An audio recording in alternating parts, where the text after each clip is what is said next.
And so I remember it in fragments. He seemed to me very drunk. And he cornered me on a staircase. And because he wasn't letting me leave, it felt like a threat.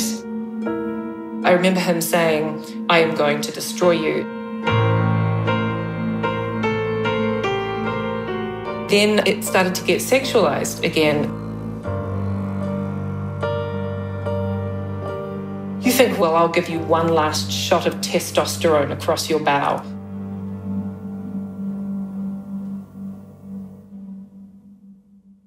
That's Professor Alex Gillespie describing an incident 8 years ago at Toronto University in Canada. He was a big name, the charismatic, leading academic in the field of medieval literary studies. His name is Professor Andy Orchard. He's now Professor of Anglo-Saxon at Oxford University. One of his predecessors was J.R.R. Tolkien, who held the same chair when he wrote The Hobbit and much of Lord of the Rings. Here's Professor Orchard talking about him at an annual Tolkien Society dinner. I just looked at everything that Tolkien ever lectured on while he was doing the job that I do now, and it's mind-blowing. Like Tolkien, Professor Orchard is a world expert on the poem Beowulf, written in Old English. It's the epic saga that inspired Tolkien to create his own languages to tell the tales of ancient worlds. Tolkien used to quote the opening lines of Beowulf to his students, just as Andy Orchard does in his lecture. What we got dain in your dagum thaud caninga thrum yafrunan, who the other lingers, Ellen Fremedon. Listen. We've heard tell in days of old of the deeds of the famous, the mighty kings of the Spear Danes, how those nobles did deeds of valour. But it's Professor Orchard's deeds in the modern world that have attracted years of online criticism.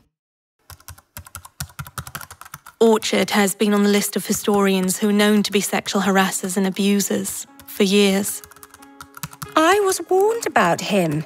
A colleague told me he was NSL, not safe in lifts. Andy Orchard is a serial sex predator. Is anyone ever going to care enough to make it stop now? This is Al Jazeera Investigates. I'm Deborah Davis, a reporter with Al Jazeera's I-Unit. And I'm Alex Howlett.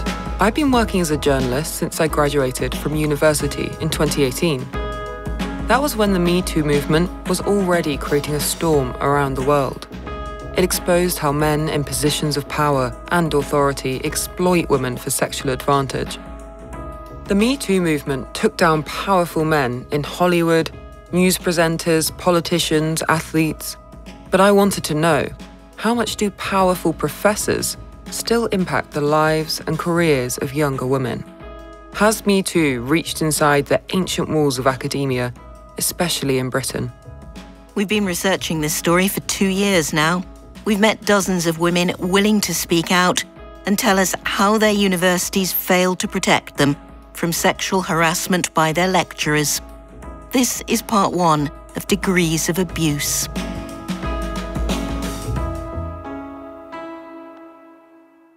One of the earliest names we came across was Professor Andy Orchard. The more we dug, the clearer it became that his abuse of power stretched back over 3 decades, 3 universities, and 2 continents. After studying at Cambridge, Andy Orchard began teaching there. That's where Ananya Kabir first met him in the early 1990s. She studied first in India, then Oxford, and chose Cambridge for her postgraduate studies. I was obviously very excited to start my PhD. I was, at that moment, one of the very, very few non-white people. So a very, very rare occurrence. An Indian woman studying Anglo-Saxon literature was kind of like hen's teeth. Ananya Kabir is now highly respected in her own right. She's Professor of English Literature at King's College London. As a young postgrad, she found Andy Orchard an inspiring figure. My department was the Department of Anglo-Saxon, Norse and Celtic, which is part of the English faculty. Andy was very young, about 7 years older than me, so he was in his 30s. I was 24, and part of this whole idea that, wow, I have this fantastic supervisor who is going to be making sure that I move and do well. But very quickly, Ananya began to feel uncomfortable. The culture was really one of going to the pub, having pints, male jokes, locker room humor. He held meetings in the pub rather than in his office, so he was drunk many times for meetings. Catherine Kharkov is now professor and head of the School of Fine Art at Leeds University. As a young academic, she spent time at Cambridge working on a book with Andy Orchard. At the time, it was a very unequal relationship. This is a person who, intellectually at least, you admire and respect. Otherwise, why would you be working with them? This is a person who has the potential to get you a very good job, to get you published, to advance your career. So there's that level of intimidation on the female students in particular. His academic reputation was high. His personal reputation was as an alcoholic and a sexual predator. A satirical student publication gave a hint of Andy Orchard's behaviour during his time at Cambridge in the 1990s. Typical Friday night in the pub. Andy Orchard buying drinks for half the students. I wonder which half. Questions for candidates for Andy Orchard's course. Are you a girl? How likely are you to be interested in sad old academics? Andy Orchard puts the perv in supervisor. Professor Orchard says he came up with that one himself, but calls it a joke that hasn't stood the test of time. Ananya Kabir never found such things funny, but says students had to laugh along even when they found the underlying attitude offensive. After her PhD, she stayed at Cambridge to teach. In 1999, she went to an annual conference at Western Michigan University in the United States. For medieval scholars, it's the place to be seen. That was almost like a rite of passage. Everybody had to go there. But her conference was interrupted by an unsettling revelation. A lot of things fell into place at that moment. Ananya shared a room with another Cambridge PhD student. One night, she just confessed she and Andy Orchard had been in a relationship. It was ongoing in the present. She was just deeply confused and deeply unhappy and quite scared.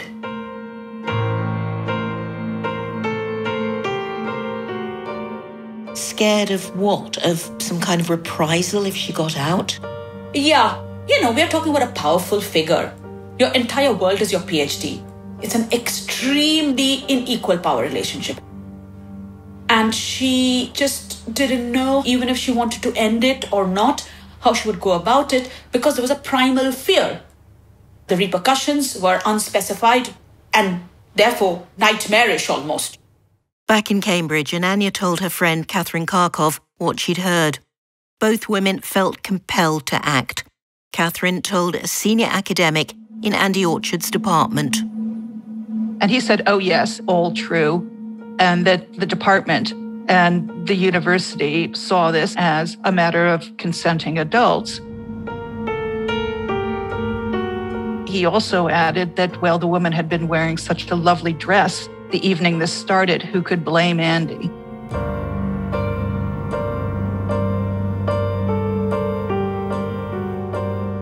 I was absolutely horrified. Although that is very much the level of many male academics' approach to women that I've come across over the years. In one sense, it was also horrifying because it was so typical. That year, Andy Orchard was in the running for a senior professorship. That would have put him in greater contact with students. Ananya Kabir believed she had to do something. I felt I had been given a responsibility, and I wanted students to be protected because I had seen the impact of such behavior on others. I had information and I had to act on it. So Ananya confided in one of those on the hiring committee. I don't know what happened with that information. Andy didn't get the job. He went to Toronto. In 2000, Professor Orchard packed his bags and moved to Canada for a post at Toronto University. There was no disgrace attached to him. It was a life-changing moment for me.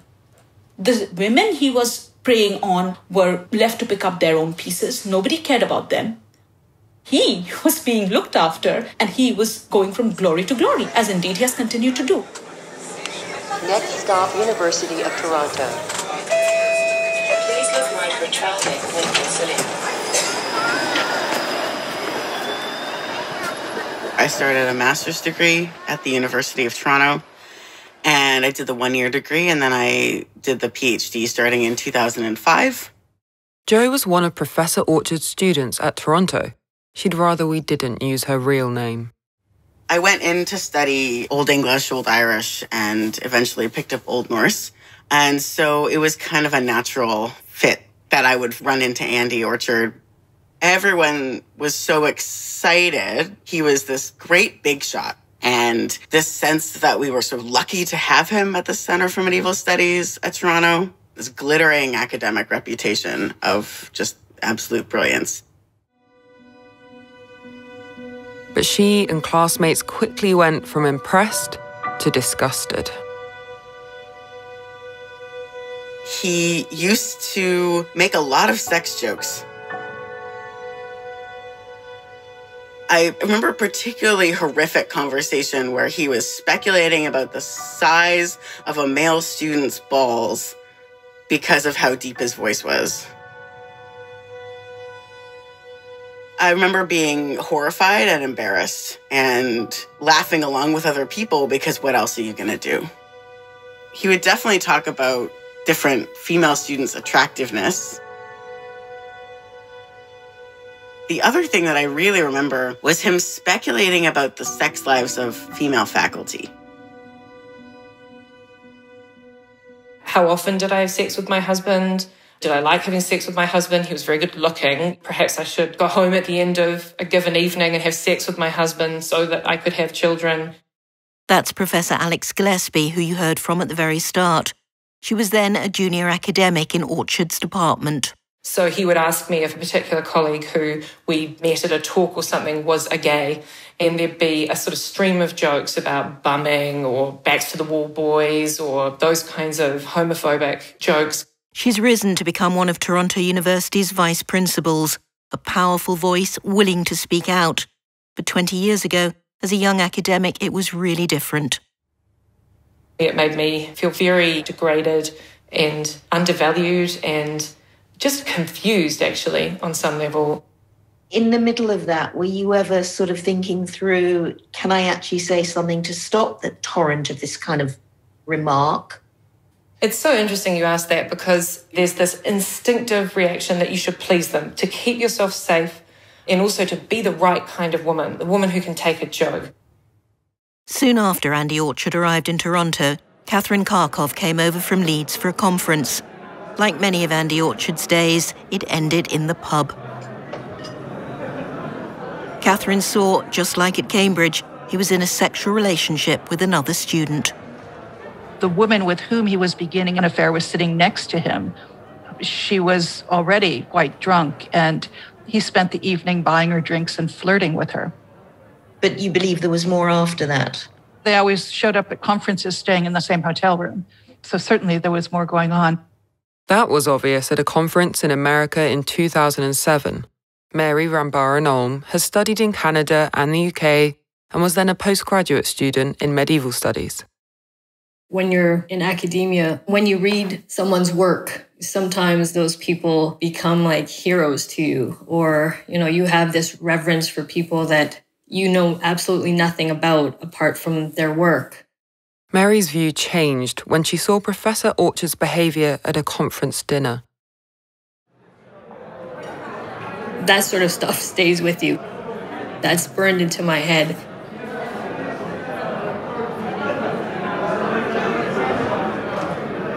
There was groping that was just wildly inappropriate. I don't know how else to say this.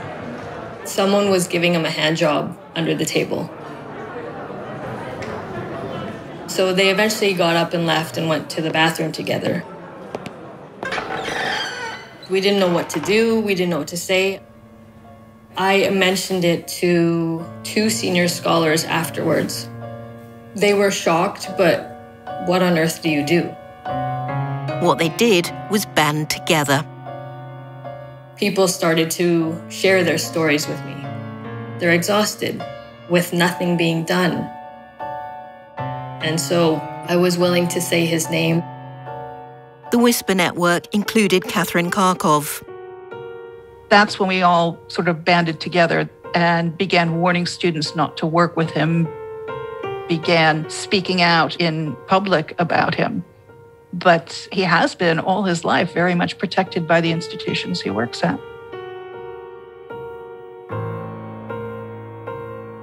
This code of silence that we've kept, partially it's because we've been instructed to, without being told out loud explicitly that we shouldn't say anything. We know that this will come back and affect our careers or our scholarship. The trail of victims is longer than I'd ever imagined. It really is. As one affair faded, students say he seemed to target a replacement, another young postgrad at the university. He joined her in the pub with a group of friends. They included Jo, the student who didn't want her real name used. Then I noticed that he was fondling her hand under the table and putting it on his knee. When they were leaving the bar, he was holding her hand.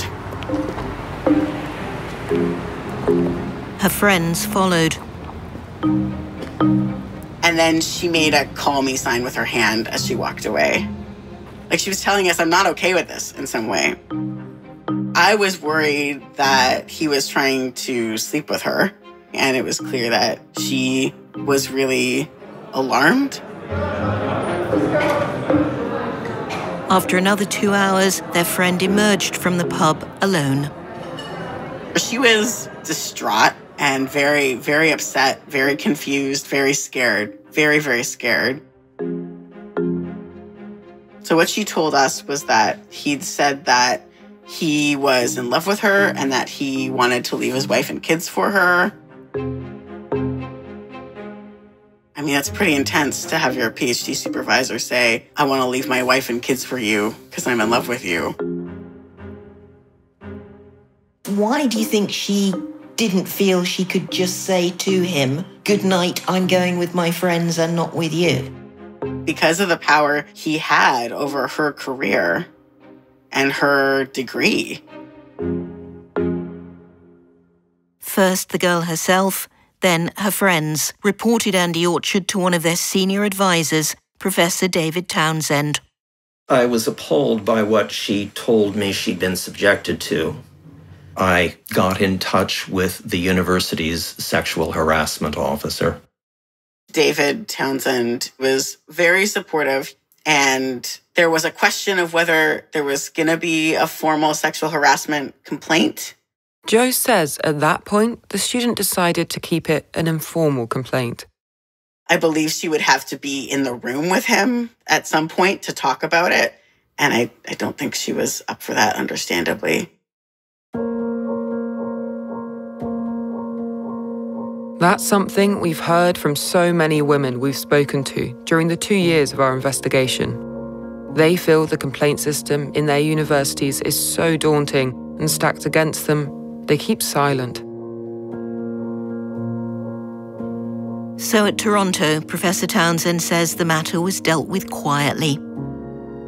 My understanding is that there was a letter about the incident that was placed in Professor Orchard's personnel file. What was his reaction to that? Oh, he was furious. He was absolutely furious. I made the suggestion that the unit needed to put in place some explicitly articulated guidelines for interactions between students and supervisors, and those were met with resistance, and no such guidelines were drawn up or circulated to the faculty. There's no question that Professor Orchard was a superstar.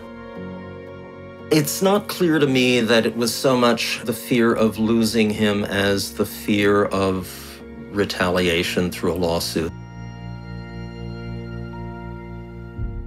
5 years later, in 2013, there's a departmental dinner at which Andy Orchard gets very drunk. My memory of this is actually the memory of someone who was quite frightened in that moment because it was so sudden and so hostile. This is the incident Alex Gillespie spoke about at the start, when she says Andy Orchard cornered her and threatened her on a staircase.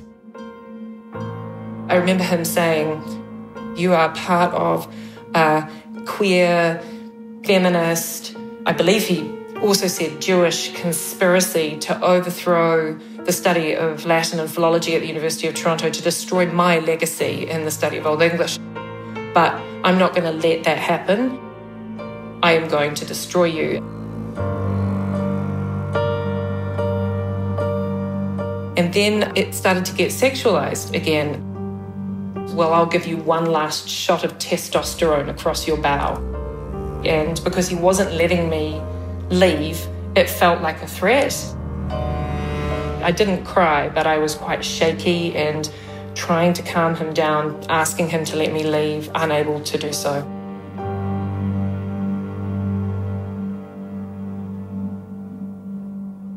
I immediately reported to the director of the Centre for Medieval Studies and the chair of the Tri-Campus English Department that this had happened. But I also made it clear that I didn't want to take a formal complaint. My main reason for that was within weeks he was leaving the University of Toronto, and I couldn't even imagine how a formal complaint would work in that circumstance. Toronto University said Al Jazeera had raised serious matters which needed to be addressed. They said they'll be revising their sexual violence policy to address the power imbalances inherent on university campuses. In 2013, Professor Orchard took up the chair of Anglo-Saxon at Oxford. By then, Professor Catherine Karkov says the behaviour she knew about from Cambridge and Toronto was an open secret.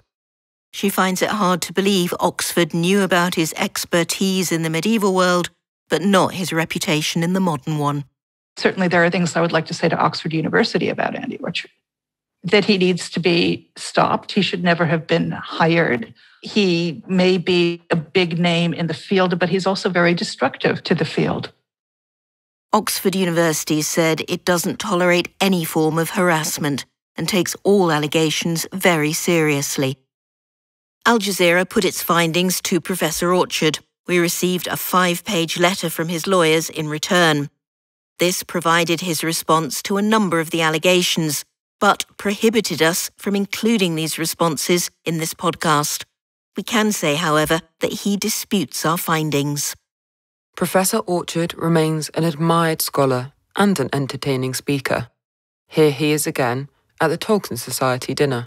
This is one of the tragedies of being an academic, one of the many tragedies of being an academic, apart from, no money, bad hair, really bad teeth, afflictions with alcohol, is an onsped rekkan spell yarada wordum rixlen. This is the passage that I chose for Tolkien's memorial. A man full of fine words with a memory for stories who remembered all the many multitudes of ancient tales. That's not how many fellow academics think of Professor Orchard.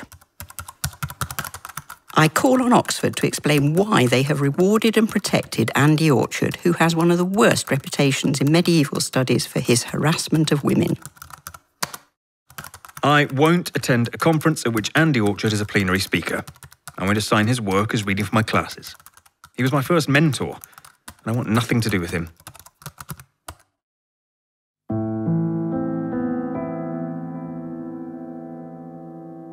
To speak out against the combined power of a world-famous academic and ancient institutions is daunting. But for some, it's time to highlight the long-term impact on women's lives. Professor Ananya Kabir switched her field of studies to English literature to avoid Professor Orchard. So I left Anglo-Saxon studies, the field in which I had shaped myself and given my blood, sweat and tears. I didn't want to be in any kind of space where he was inhabiting because it was repulsive to me what I had seen.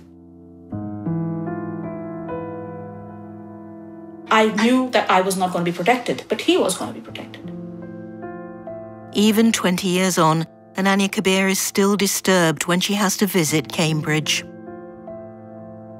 Nobody can take my Cambridge experience away from me. But yes, I feel nausea in the pit of my stomach when I pass the gates of Emmanuel College. And I try not to go there because everything flashes back. We've talked to several other academics who won't speak publicly about Andy Orchard. Ananya Kabir understands why. Yeah, because I'm scared too. What are you scared of? The struggle, you know. And then you feel, you say something and you don't know how it's going to be used against you. But honestly, I've had enough. I need to. I cannot be true to myself if I keep all this inside me. So I fully understand why people would be scared. I feel the same fear. It is extraordinary that someone with your reputation, that this is still an issue that can strike so deep into you. When I think about if this is the way I can feel, a man didn't lay a finger on me and still I can feel this, I just don't even know how the women who were sexually involved with him, what they must be feeling.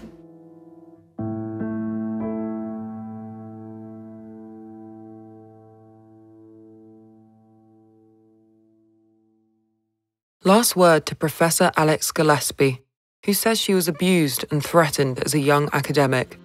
She's now Vice Principal of Toronto University.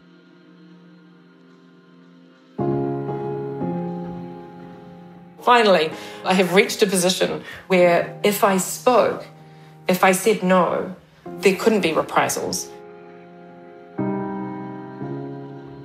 That is what happens when you promote people who have previously been marginalised into positions of power. You give them the ability to speak of their experiences and then to change the cultures that made those negative experiences possible.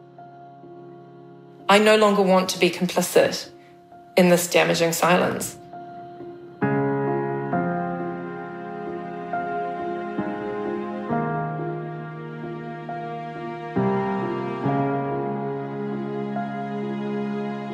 For the second of our 6-part series, we're investigating another distinguished professor at Oxford University. The difference is that this time the university did investigate his behaviour and uphold the complaints from both students and staff. But as we hear from one of his former students, he's still teaching. I think is very indicative of how these systems work and who they allow to speak and who they silence.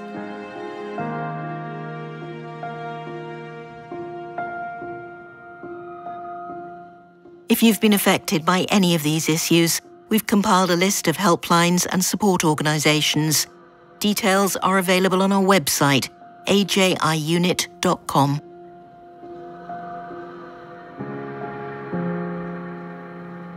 Degrees of Abuse is reported by me, Alex Howlett, and Deborah Davies. This episode was produced by Kevin Hurton and audio edited by Craig Pennington and Leo Sofoyanis. Sound mixed by TVC Soho.